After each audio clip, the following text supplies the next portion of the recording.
This is very interesting. There's a sect of Judaism right now in which there's a small subsection of people who believe that the Lubavitcher Rebbe is still alive. Right? The Lubavitcher Rebbe passed away in the 1990s. Yes, yes. And there's still people who treat him as though he is not dead.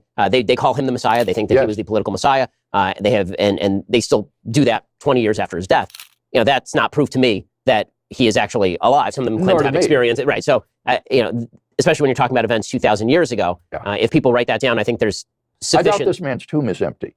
I mean, I haven't dug him up, so I wouldn't know. But the claims, if somebody claims 2,000 years from now that his tomb was empty, or claims 70 years from now that his tomb was empty, then that's an important difference, Ben.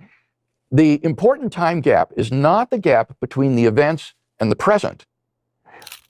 Good evidence doesn't become bad evidence just because of the lapse of time. The critical event, as you just said, is the time gap between the events and the recording of those events. And in the case of the events of the life of Jesus and his resurrection, that time gap is extraordinarily narrow. We can push back even before the writing of the Gospels and the epistles of Paul by discerning the traditions upon which they relied when they wrote.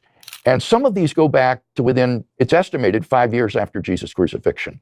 I'm thinking of the ones that Paul transmits to the Corinthian church in 1 Corinthians 15. So we're on pretty good ground there in terms of the earliness and the multiplicity of our sources for the life of Jesus.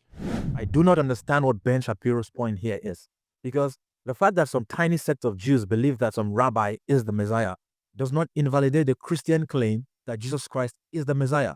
This rabbi died and remained dead. Jesus Christ died and resurrected, as well as fulfilled hundreds of messianic prophecies. If you believe, type amen, like and subscribe for more.